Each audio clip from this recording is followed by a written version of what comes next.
Oman நாட்டில் ஈரானுக்கும் அமெரிக்காவுக்கும் இடையில பேச்சுவார்த்தை நடக்க போகுது அப்படின்னு சொல்கிறாங்களே, அது உண்மையா?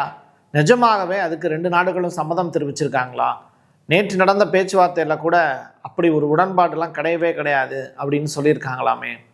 இப்போது ட்ரம்ப் அவர்கள் சொல்லியிருக்கக்கூடிய விஷயம், ஈரானுடைய தலைமைக்கு ஆபத்து அப்படிங்கிற ஸ்டேட்மெண்ட்டை வேற சொல்லியிருக்காரு. அப்போ போர் வரப்போகுதா? இப்படி ஏகப்பட்ட கேள்விகள். அது மட்டும் இல்லை, ஈரான் சைடில் இருந்து இஸ்ரேலுக்கு ஆப்படிக்கக்கூடிய வகையில் ஒரு முக்கியமான ஏவுகணை லிஸ்ட் ஒன்று வெளியிட்டிருக்காங்க. இதை பார்த்து அமெரிக்காவும் ஆடி போயிருக்கு. முடிஞ்சு போனதாக நினைக்கக்கூடிய ஓமன் பேச்சுவார்த்தை தொடருவதற்கான வாய்ப்பு இருக்கா? அதுதான் இந்த வீடியோவில் மையப்புள்ளியாக இருக்க போகுது. வாங்க பார்க்கலாம் உறவுகளே. இது பிரசாத் சிக்னேச்சர். தென்னிந்தியாவின் கட்டடக்கலை ராஜாக்கள் creator constructions and north west interiors உங்களோட கனவு இல்லத்தை பிரம்மாண்டமா கட்டி கொடுக்குறாங்க கிரியேட்டர் கன்ஸ்ட்ரக்ஷன்ஸ். அதோட கட்டி கொடுத்த வீட்டை இன்டீரியர் பண்ணி அழகாக்குறாங்க நார்த் வெஸ்ட் இன்டீரியர்ஸ். தொடர்புக்கு 72907991. உங்களுடைய தொழில் சம்பந்தமான விளம்பரங்களை நமது சேனலில் ஒளிபரப்ப உங்களுக்கான அருமையான வாய்ப்பு. ஈரான் அணு ஆயுதம் பெற்றால் அது சவுதி அரேபியாவுக்கு சாதகமாக முடியும். சவுதி அரேபியாவும் அடுத்ததாக அணு ஆயுதம் தயாரிப்பதற்கான வாய்ப்பு இருக்குது. ஸோ ஈரானை அணு ஆயுதம் தயாரிக்க விடக்கூடாது என்பதே அமெரிக்காவினுடைய முதல் நோக்கமாக இருக்கிறது அப்படின்னு ஜேடி வான்ஸ், அமெரிக்காவினுடைய துணை அதிபர், இந்த ஸ்டேட்மெண்ட்டை சொல்லியிருக்கார். நேற்று இரவு ட்ரம்ப் ஒரு முக்கியமான பேட்டி ஒன்று கொடுத்திருந்தார். செய்தியாளர்களுடைய சந்திப்பில் அவர் கொடுத்திருக்கக்கூடிய பேட்டி என்னன்னா, இஸ்தான்புல்ல நடைபெறக்கூடிய பேச்சுவார்த்தையை ஈரான் வேணான்னு சொல்லிட்டாங்க துருக்கியில். அதற்கு பதிலாக ஓமன் அப்படிங்கிற நாட்டில் பேச்சுவார்த்தை நடத்தலாம், அங்கே இருக்கக்கூடிய மஸ்கட்டில் பேச்சுவார்த்தை நடத்தலான்னு அவங்க திட்டம் போட்டிருக்காங்க. இந்த இடமாறுதலுக்கான தேவை எங்கிருந்து வந்தது அப்படிங்கிறது முதல் கேள்வி ட்ரம்ப் எழுப்பி இருக்கிறது. ரெண்டாவது, இந்த பேச்சுவார்த்தை அப்படிங்கிறத நாங்கள் கலந்துக்க விரும்பலை அப்படிங்கிறத ட்ரம்ப் ஓப்பன் ஸ்டேட்மெண்ட்டாக சொல்கிறார். ஏன்னா அணுசக்தி ஒப்பந்தம் பற்றி மட்டும்தான் நாங்கள் பேசணும் அப்படிங்கிறத ஈரான் எங்கள்கிட்ட சொல்லக்கூடாது. மிசைல் தயாரிப்பு தொடர்பான விவரங்களையும் அந்த பேச்சுவார்த்தையில் பேசுவோம் அப்படிங்கிறது தான் எங்களுடைய அஜெண்டா. இதற்கு ஈரான் மறுப்பு தெரிவிக்குது. அப்போது பேச்சுவார்த்தை தொடர்வது வீண் தான் அப்படிங்கிறத அமெரிக்கா முடிவு பண்ணுறாங்க. அது மட்டும் கிடையாது, ட்ரம்ப் அவர்கள் சொல்லியிருக்கக்கூடிய வார்த்தை ரொம்ப ரொம்ப முக்கியமானது. அதாவது அணுகுண்டு தயாரிக்கிறத நிறுத்தணும் அப்படிங்கிறது தான். இப்போது நீங்கள் நியூக்ளியர் வெப்பன்ஸ் தயாரிக்கிறது அப்படிங்கிறது ஒரு வார்த்தை, சரிங்களா? அணுசக்தி திட்டம் அப்படிங்கிறது ஒரு வார்த்தை. இப்போது நீங்கள் அணுசக்தியை ரெடி பண்ணிட்டீங்கன்னா அதை வைத்து அணுகுண்டுகளை தயாரிக்க முடியும். இப்போ ட்ரம்ப் அவருடைய ட்ரூத் சோஷியல் பக்கத்திலேயே போட்டிருக்கக்கூடிய வார்த்தை, நியூக்ளியர் பாம் தயாரிக்கிறத, வெப்பன் தயாரிக்கிறத ஈரான் நிறுத்தணும் அப்படிங்கிறது தான். அப்போ ஈரான் அணுசக்திக்கான திட்டத்தை ஏற்கனவே பாதி கிராஸ் பண்ணிட்டாங்க அப்படிங்கிறத இதன் மூலிமா நீங்கள் புரிஞ்சுக்கலாம். இன்னொரு புறம் ட்ரம்ப் சொல்லக்கூடிய வார்த்தை, ஈரானுடைய தலைமைக்கு ஆபத்தாக போய் முடிந்து விடக்கூடாது அப்படிங்கிற வார்த்தை. ஈரானுடைய தலைமைக்கு ஆபத்து அப்படிங்கிறதையும் அவர் இந்த இடத்துல மென்ஷன் பண்ணியிருக்கிறதாக நீங்கள் புரிஞ்சுக்கணும். இந்த பேட்டிகள் எல்லாமே அவர் ஓப்பன் ஸ்டேட்மெண்ட்டாக சேட்டலைட் சேனல்களுக்கு கொடுத்துருக்கக்கூடிய பேட்டி. நேற்று ஜேடி வான்ஸ் இந்த பேச்சுவார்த்தைகள் பற்றி ஒரு விஷயத்தை சொல்கிறார். ஈரானில் உச்சத்தலைவர் கமினி அவர்களிடத்தில் ட்ரம்ப்பால் பேச முடியல, இது ஒரு பெரிய நெகட்டிவ் ஃபீட்பேக்கு. நீங்கள் புட்டினோட ட்ரம்ப்பால் நேரடியாக ஒரு ஃபோன் காலில் பேசிட முடியும், ஜி ஜின்பிங் சீனாவினுடைய அதிபர்கிட்ட நேரடியாக பேசிட முடியும். ஆனால் ஈரானுடைய உச்சத்தலைவர் கமினி அவர்கள்ட்ட மட்டும் ட்ரம்ப்பால் பேசவே முடியல. ஸோ தலைவர்கள் தாங்க நினைக்கிறத என்ன அப்படிங்கிறத ஷேர் பண்ணிக்கிட்டாங்கன்னா தான் அந்த இடத்துல ஒரு முடிவுகள் எடுக்க முடியும். ஈரானுடைய ஃபாரின் மினிஸ்டர் அப்பாச் அராக்கி கிட்ட மட்டும்தான் நாங்கள் பேசிக்கிட்டு இருக்கோம். பெஜஸ்கியான் கிட்ட நாங்கள் ஒரு விஷயம், ஈரானுடைய அதிபர்கிட்ட நாங்கள் ஒரு விஷயம் பேசினா கூட அதில் முடிவெடுக்கக்கூடிய அதிகாரம்ங்கிறது யார்கிட்ட இருக்குன்னா கமினி அவர்களிடத்துல தான் இருக்குது. ஸோ கமினி அவர்கள் டைரக்டாக எந்த நாட்டோடையும் பேசவே மாட்டுறாரு. இப்படிப்பட்ட சூழ்நிலையில், அதாவது ட்ரம்ப்போட பேச மாட்டுறாரு, நாங்கள் அப்போது சொல்லக்கூடிய விஷயம் அவங்களுக்கு எப்படி கன்வே ஆகும்? அப்படி இதில் ரொம்ப குழப்பமான ஒரு நிலை இருக்குது. ஸோ ஈரான் மக்களுக்கு நலன் கருதி கமினி அவர்கள் பேச்சுவார்த்தைக்கு முன் வரணும் அப்படின்னும் இப்போ ஜேடி வான்ஸ் ஒரு முக்கியமான ரெக்வஸ்ட் கொடுத்துருக்கார். அக்சஸ் பண்ண முடியாத தொலைவில் ஈரான் இருப்பதை ஏற்றுக்கொள்ள முடியாது அப்படிங்கிற வார்த்தையும் பதிவு செஞ்சுருக்கார். ஈரான் அரசு இப்போ ஒரு முக்கியமான முன்னேற்பாடுகளை செஞ்சுக்கிட்டு இருக்காங்க. அதாவது அனைத்து இராணுவ பிரிவுகளையும் உஷார் நிலைக்கு படுத்தியிருக்காங்க.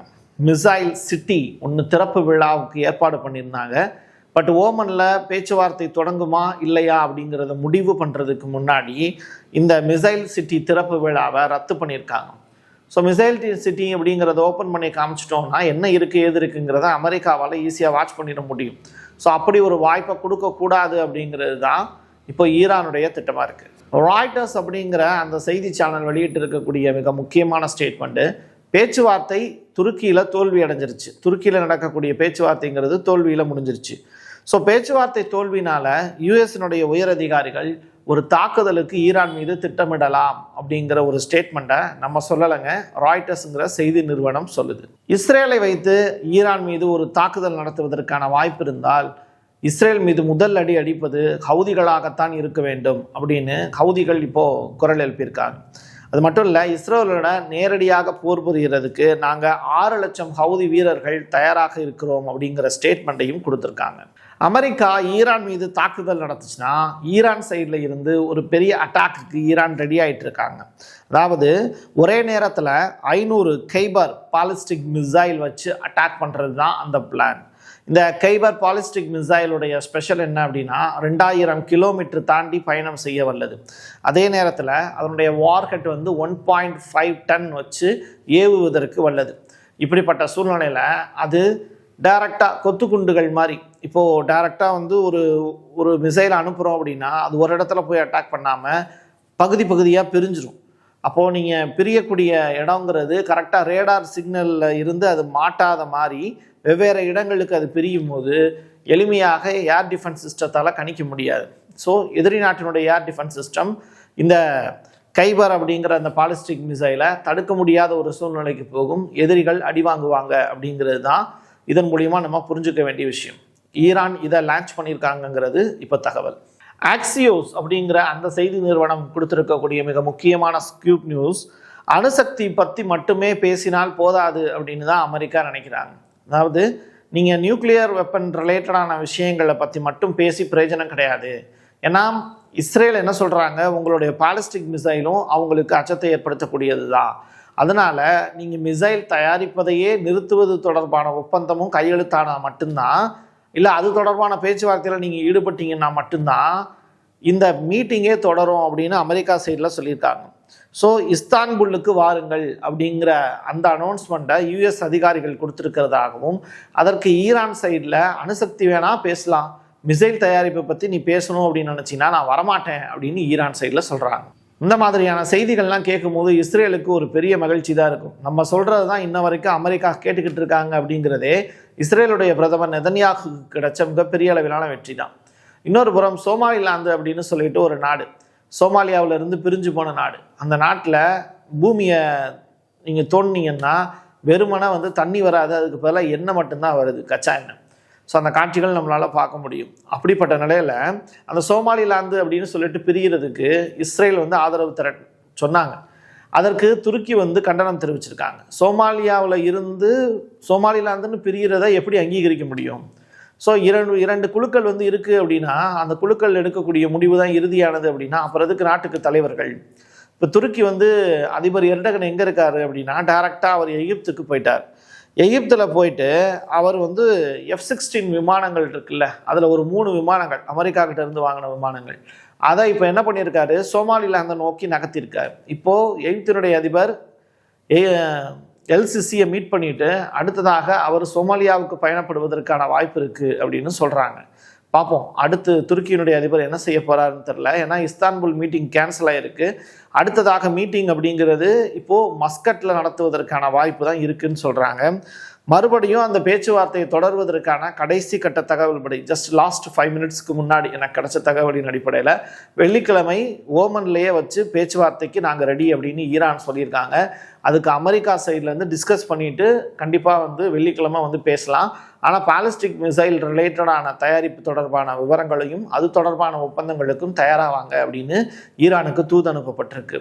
இது ஈரானை பணிய வைப்பதற்கான பெரிய முயற்சி தான். சண்டை போட்டு சாகிறது மேல் ஷாக்களின் ஆட்சி வருவதை விட அப்படின்னு ஈரான் தெளிவாக இருக்காங்க. ஈரானுடைய உச்சபட்ச தலைவர் கமெனி அவர்கள் ட்ரம்ப் கிட்ட பேசாதது அமெரிக்காவுக்கு ஒரு பெரிய தலைவலியை ஏற்படுத்தியிருக்கு. கூடிய விரைவில் அந்த ஒற்றை மனிதனை வெனிசுலா மீது தாக்குதல் நடத்தி ஒரு மிலிட்ரி ஆபரேஷன் நடத்தி அமெரிக்காவுக்கு தூக்கிட்டு போன மாதிரி ஒரு சம்பவம் நடத்துவதற்கு பெரிய வேலையை அமெரிக்கா சைடில் இருந்து செய்யறதுக்கு திட்டமிட்டுக்கிட்டு இருக்காங்க. ஸோ இந்த பேச்சுவார்த்தைகள் எல்லாமே ஒரு புறம் நடந்துக்கிட்டு இருக்கும்போது தன்னுடைய சகாக்களுக்கு அமெரிக்காவினுடைய அதிபர் அது தொடர்பான விஷயங்களையும் கேட்டு தெரிஞ்சுக்கிறதுக்கு முயற்சி பண்ணிக்கிட்டு இருக்காரு. இதுதான் இங்கே நடந்துக்கிட்டு இருக்கக்கூடிய யதார்த்தமான உண்மை. சிஐஏ அதிகாரிகளும் தொடர்ச்சியாக ராய்டர்ஸ் அண்டு ஆக்சியோஸினுடைய ரிப்போர்ட்டும் இதையே தான் வலியுறுத்துகிறாங்க. ஸோ ஸ்பெஷல் மிலிட்ரி ஆப்ரேஷன் அப்படிங்கிற ஒன்றை ஈரானில் நடத்தினா வெற்றி பெற முடியுமா முடியாதா அப்படிங்கிறத ரொம்ப தீவிரமாக பரிசீலனை பண்ணிக்கிட்டு இருக்கு அமெரிக்கா. இதுதான் கடைசியாக கிடச்சிருக்கக்கூடிய அப்டேட். என் கையெழுத்து என் மக்களுக்கானது உறவுகளே. மீண்டும் ஒரு பதிவில் சந்திக்கலாம். நன்றி, வணக்கம். தென்னிந்தியாவின் கட்டடக்கலை ராஜாக்கள் creator constructions and north west interiors உங்களோட கனவு இல்லத்தை பிரம்மாண்டமா கட்டி கொடுக்குறாங்க கிரியேட்டர் கன்ஸ்ட்ரக்ஷன்ஸ். அதோட கட்டி கொடுத்த வீட்டை இன்டீரியர் பண்ணி அழகாக்குறாங்க நார்த் வெஸ்ட் இன்டீரியர்ஸ். தொடர்புக்கு 7299079991. உங்களுடைய தொழில் சம்பந்தமான விளம்பரங்களை நமது சேனலில் ஒளிபரப்ப உங்களுக்கான அருமையான வாய்ப்பு. Prasad signature media broadcasting private limited. நீங்க நியூஸ் ரீடரா மாறணுமா, கண்டென்ட் கிரியேட்டரா உருவாகணுமா, சேட்டலைட் சேனல்ல ரிப்போர்ட்டரா வேலை பார்க்கணுமா, டாக்குமெண்ட்ரி மேக்கிங்ல இருந்து ஜேர்னலிசம் பற்றிய முழுமையான பயிற்சி பெற உங்களுக்கான அருமையான வாய்ப்பு. எங்களை தேடி வாங்க.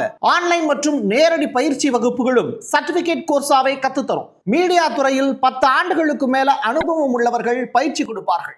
வாய்ஸ் ஓவர் தொடங்கி வாய்ஸ்லெஸ் பீப்புளுக்காக உங்களை சிறந்த ஜேர்னலிஸ்டா உருவாக்க வேண்டியது எங்களோட பொறுப்பு.